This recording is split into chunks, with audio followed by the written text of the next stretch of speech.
Filled with mingled cream and amber, I will drain that glass again. Such hilarious visions clamber. Through the chamber of my brain, quaintest thoughts, queerest fancies, come to life and fade away. What care I how time advances, I am drinking ale today. And that's a poem by Edgar Allan Poe. Authorship in question, but there is no question about all the awesome stuff that's going on at Publick House and who the new brainchild of all that stuff is, Mr. Matt Catchpole. Thanks for hanging out with me today, man. Thanks for having me, dude. I'm excited to be here. Yeah, so there's a lot going on at Publick House, and I want to hear about your role, how that's going, but before that, I want to hear about kind of your journey to to the current state of affairs. So, where are you from? It's a fun one. I was born in Florida, St. Pete. We lived there for a while, and when I was finishing, I got an extra month and a half of fifth grade because the calendars didn't line up. My parents thought it was great. I wasn't happy about it, but we moved to Aiken when I was into fifth grade. Cool. Did middle school in Aiken, high school in Augusta. Went to Auburn for undergrad, and then I wasn't really sure. I thought either Birmingham or Atlanta, and I ended up back in South Carolina. So Nice. it's been kind of a fun run. Yeah, heck yeah. I love it here, man. It's a great state and a great area. I'm just I'm 6 years or so into the Columbia, Lexington area, and that's been a fun adventure too. Getting to know a whole different piece of the state. Yeah, heck yeah. And Aiken's an awesome town too. It is. So. I love it. I think anybody that hasn't spent some time there should. Yeah, definitely. Fabulous place.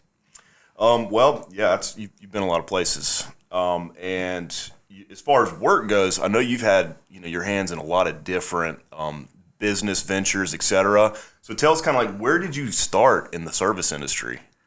Service industry. Officially, I had a job in high school, bussing tables, kind of washing dishes, kind of thing. I'd Beautiful. go play baseball in the afternoon, come back and bus for a couple hours, and then go out and have a beer with my buddies after you got off at midnight or something, and Nice. and really enjoyed that. But my folks had, when we were still in Florida, they had a shaved ice business, and I think the whole point of that was to get my sister and I to kind of get out of the house and kind of run this business, and I think they ended up doing more of it than they realized they were going to. But it was I've kind of always been around that mindset. My father was a commercial nuclear engineer, so his was like a little more white collar, straight laced. Yeah. My mother has had a couple of real estate brokerages and sold real estate most of her life, but we've always kind of had some side stuff going on, and I got into the service hospitality thing in high school. Did it a little more in college and realized, sort of accidentally backed into opening a couple with some people, and kind of caught the bug. And I realized, I was like, man, I really enjoy the stuff I'm learning in school, but the thing I really truly get a kick out of, the thing that does it for me, the kind I wake up in the morning to do is the hospitality thing. So sort of backed into it accidentally. I thought I was going to med school, and changed my mind about 4 years in and started doing restaurants instead. Yeah, heck yeah. And what an awesome industry it is. Working for you, I learned so much. So, thanks for showing me the ropes. Yeah, also, and it's funny. I wish we'd had a little more one-on-one together. But yeah, I mean, it is remarkable how cool an industry it can be when you work with other adults and other driven people and people that really, lean into the opportunity to learn something.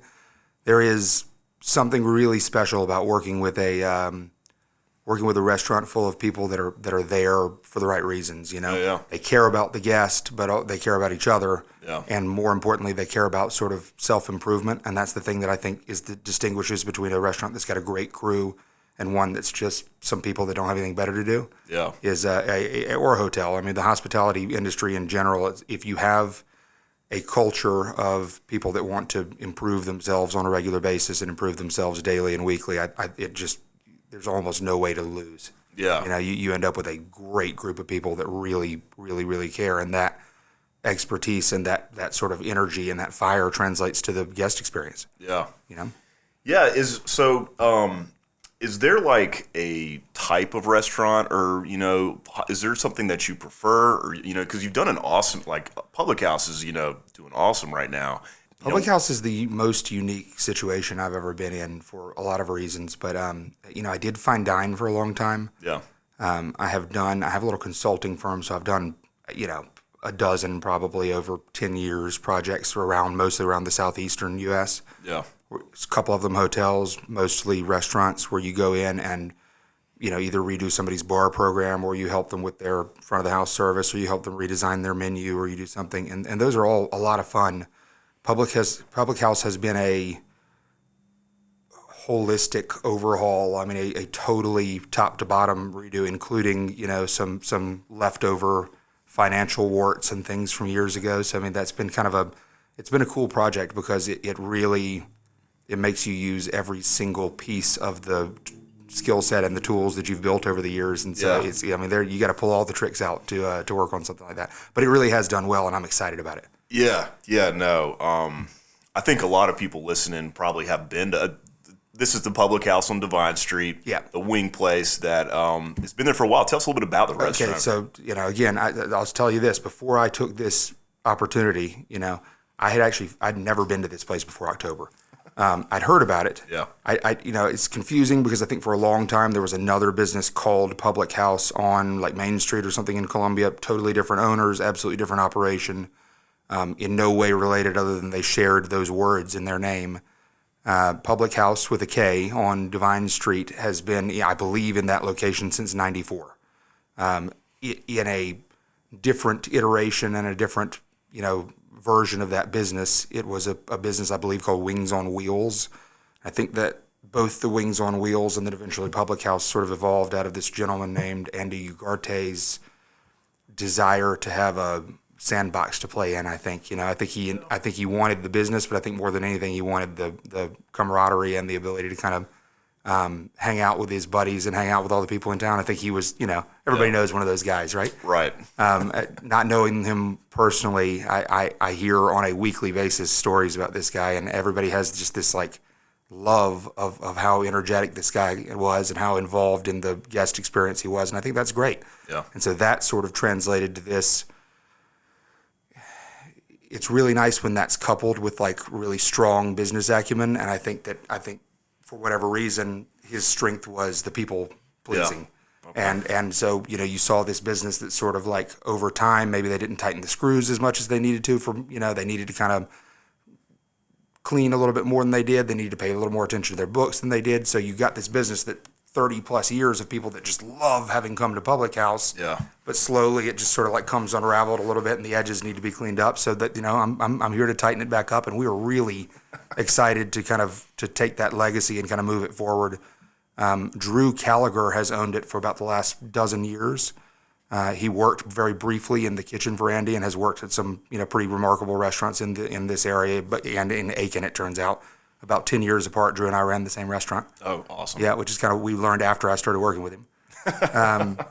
Anyway, Fate. Yeah, it's weird how that happens sometimes. But there's a small circle of people in each area that care about doing something vaguely the right way, and that's you end up bumping into them over and over again. Yeah. Drew's had it for a dozen years, and he did pretty well with it for a while, and then they just kind of they had a partner that exited the operation, and trying to kind of redefine what Publick House is for the next dozen years, next 30 years, has been a really fun project. And I think it was time for us to give it a little bit of a facelift and a little bit of a freshening up. And I'm fired up about it, and Drew is too. He's really excited. Yeah, it looks awesome. Yeah, good. Let's talk about that facelift, because if you haven't been recently, you need to check it out. What are some of the things that have been happening? Man, okay, so we had, I told you I had not been there until October. We had a series of discussions, mostly by phone at first and then in person, and we said, all right, what are our goals here with this operation? Yeah. Service has kind of slipped over the years. There's nobody really keeping an eye on that. Certainly it would be nice to have some things on the menu that aren't just fried, which we've now done. We've got some fabulous options on the menu that are not just chicken wings. Chicken wings are still the best in town, always will be. Yeah. But we've got some really, really cool other options, prime rib and some seared salmon. We have a couple of really nice roast, like a French dip that we call the Kilkenny dip. Yeah. We've got some really cool options and salads and things like that aren't just exclusively stuff fried in the same oil the chicken wings are in.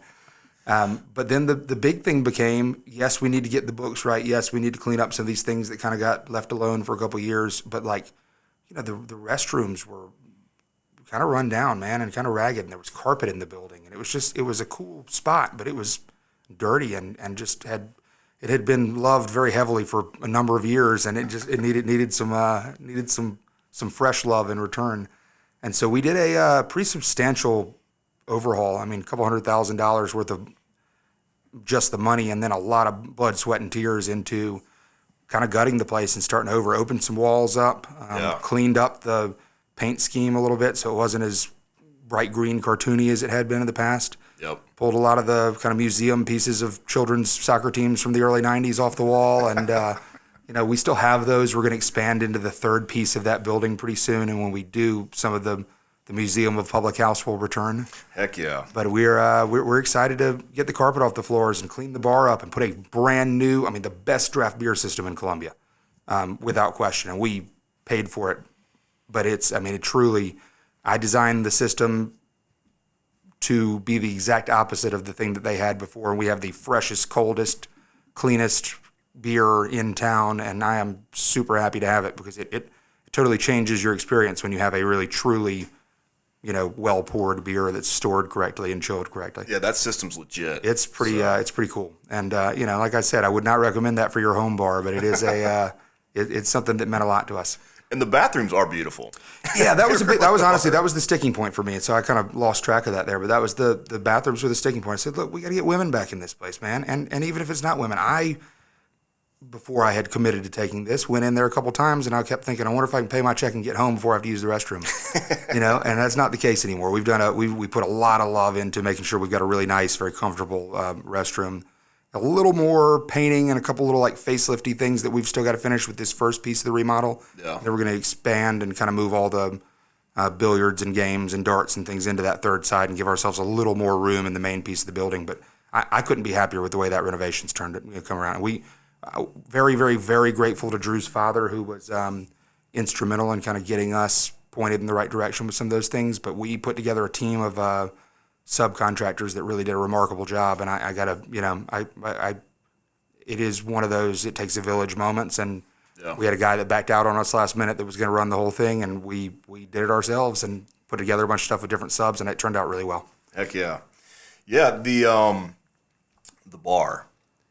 You've got some new drinks on the menu. Yeah, that was something we wanted to freshen up too. So, when I came in, it was just, hey, I'll have a vodka soda and whatever's cheapest, right? And, none of the spirits were particularly well thought out or designed or intentional in any way. They were just there. It was just, if one guy asked for something one time, then we've got 14 bottles of it on the bar forever. So we looked at the spirits program and picked some stuff that is still, it's it's 2023. The economy's done what it's done. There's really not a good scenario in which you pay $5 for a liquor drink and it's not total rot gut. So if you're going to have to charge $6, $7, $8 for something, I want it to be the best $8 pour you can get, right? Or the best $7 pour you can get. So we upped substantially the house spirits. We worked on the stuff in the on the back bar and put a really cool program together that's still very modest, but I think they're really high quality, high caliber spirits. And then we put some cool cocktails together, just easy, approachable stuff. We're doing a bunch of spiked sodas, which is something you'll find in Atlanta or Asheville or Charlotte or New York or whatever, but you don't see a lot in Columbia.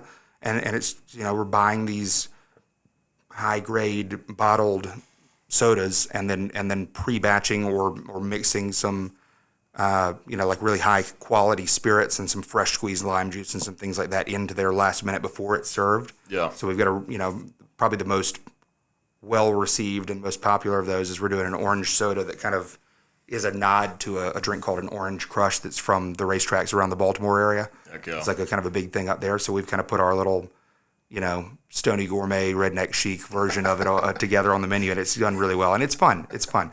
Same thing with a margarita that way. Yeah. We've got an old-fashioned on the menu that's really made truly the way an old-fashioned should be.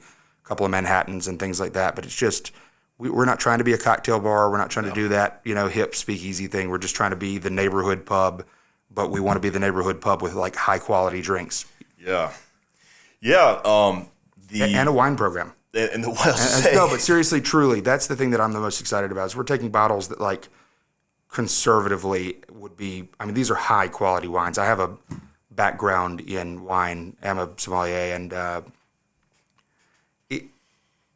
it's kind of wild that you basically can't go anywhere in town and get a really awesome bottle for $50. So we thought, why not just like totally reward the people that come in here and kind of like see the value in this. So we're selling stuff that I should be selling at $60, $70 for like $28 a bottle, not making a huge profit on it, very low markup, but I want people to come in and drink good wine. Yeah. And I don't want to just be the bottled, mass-produced domestic beer place with fried chicken wings. I want to be a little more than that also. The wine is a deal. Dude, it's a steal. And I think that really plays into the thing where we want to kind of really redefine this thing and firmly cement ourselves as that neighborhood pub that Columbia has been missing for several years. Yeah. And I think having a really awesome, embarrassingly affordable wine program is a big part of that, kind of instrumental in getting the women and families and things back in. Yeah, no.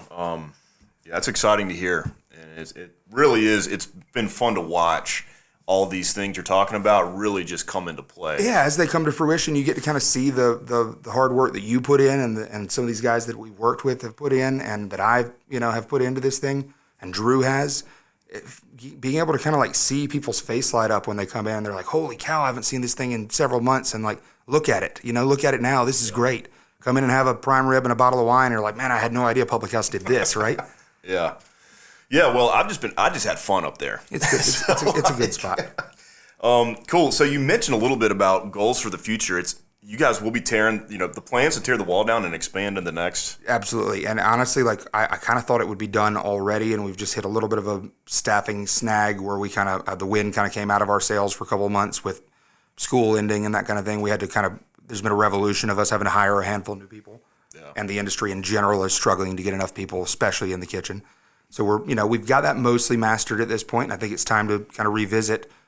Let's get all the we want to paint and arrange 85% of the things in that third segment of the building first, and then we'll knock the wall down and we'll have that available both for like private events and just in general for people to kind of get over there, and that'll be the kind of hang out at the bar and play poolside, and the rest of it will kind of feel more like a restaurant. Yeah, wow.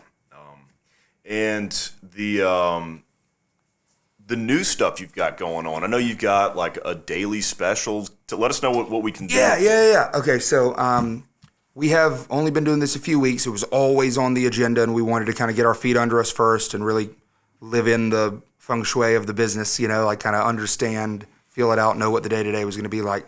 But we have just started on Sundays, every Sunday, 10% off of anything. We're calling it Gaelic night, but anything vaguely Scotch or Irish, right? So all the Irish whiskeys, the Irish beers. We've got a layered thing that we do with this Irish red and some Guinness on top of it that we're calling a Garnet and Black. That's been a really, really big seller, and also a fabulous way to drink a beer. Yeah, awesome. Any of the Irish whiskeys, a couple of the food items, so like the lamb sliders,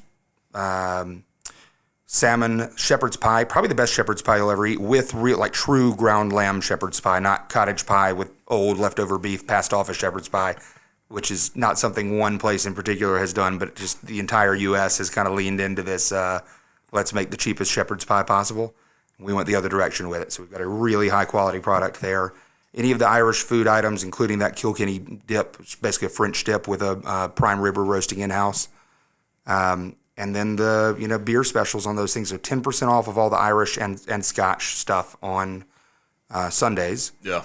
Mondays, all of the draft beer, so that's 18 different taps, Guinness and Sierra Nevada, and then 16 South Carolina-based breweries, local brews, on a really masterfully installed and designed draft system.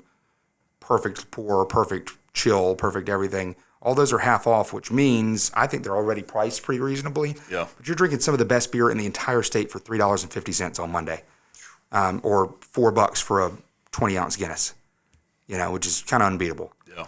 And that's the deal. It's like, Sundays and Mondays, especially in the summertime, are slow for everybody in town, which is why a lot of restaurants don't open on those days.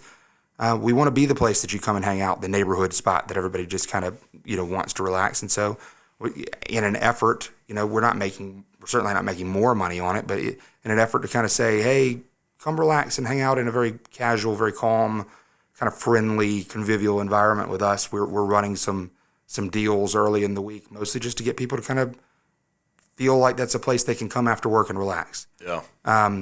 Or on Sunday after you get through with church or whatever you're doing, cut your grass, come in and, we're doing soccer on Saturday mornings and Sundays as that's, that season's mostly ended for the Premier League, but we want it to be the place that you and your buddies hang out. So Sundays, all the Irish and Scotch stuff at discount, 10%. Half off all of the draft beers all day on Monday. We open at 3 o'clock currently. We're moving towards lunches. And then currently closed Tuesdays. Wednesday, you can get a prime rib and a bottle of wine for $25. And that's the same prime rib we normally sell at $28. I think it's underpriced at $28. It is a really high-quality ribeye. Yeah. We're doing those in-house. We've got all the right – we bought a lot of equipment to be able to make sure that we were holding and storing these things correctly so that we can sear these things to order. And we're basically giving the wine away and giving you a break on the steak. Come in, bring a date and have a bottle of wine and a steak or 2 steaks and 2 bottles of wine. Or 6 steaks and 6 bottles of wine if you want to, but really high quality wine there too. That's the deal, is that we don't want to compromise in an effort to make an extra buck or to kind of draw people in. It's a little bit of a lost lead, but it's a lost lead that we are intentionally, there's no gimmick. We're not getting you in there so that you'll buy $100 worth of something else. It's just that we want people to come see the high quality stuff we're putting out. So come in on Wednesdays, get you a bottle of wine and a steak. Heck yeah, that sounds amazing. Well, question about BNI. You came and visited. I did twice. I visited your group twice, and then visited a different chapter and really enjoyed that as well. Oh, cool. So do you think networking is a good thing for a restaurant? Absolutely, that type of... Yeah, and I think that's how a lot of people that succeed in this business have done as well as they have over the years, is they sort of naturally appreciate the value of that, right? You got to know somebody that knows somebody, and more importantly, the reason that people at a high level in the hospitality industry do what they do is because they care. They care about the magic at the table. They care about the smile on people's faces when they're having a good time. They go through a lot of pain and difficulty and rigor and dealing with occasionally difficult people because of how warm and fuzzy it makes you feel when you really do provide somebody with an awesome experience, and you can just tell you just made their night and they had a great time. And that's sort of the same thing. Those qualities exist in a person that sort of sees the value in networking with other people in the community, because it's like, hey, what can I do for you, right? It's really less about what you can gain directly and immediately from it, and more about the long-term big picture. Let's help the community kind of build itself. Other like-minded people that care about growing their business and care about providing quality services to the community, not just seeing how quickly they can take somebody else's cash. And if you want to take cash quickly, the restaurant is not the right business for you. But that's the no, I love it, man. I love that there are a network of people in place that all sort of share a set of values, and those values happen to help each other and help the community sort of expand and grow and move in a positive direction. Heck yeah. Well, listen, the restaurant's on fire, and I have had a blast in those 4 walls. I look forward to seeing these new things, which I'm sure are going to happen sooner than later. I'm going to come in with the hammer and a nail and help you guys tear that wall down. They're coming, dude. So, and thanks for hanging out with me today. Yeah. Hey, Wright, I appreciate you having me, man. This is awesome. Thank you.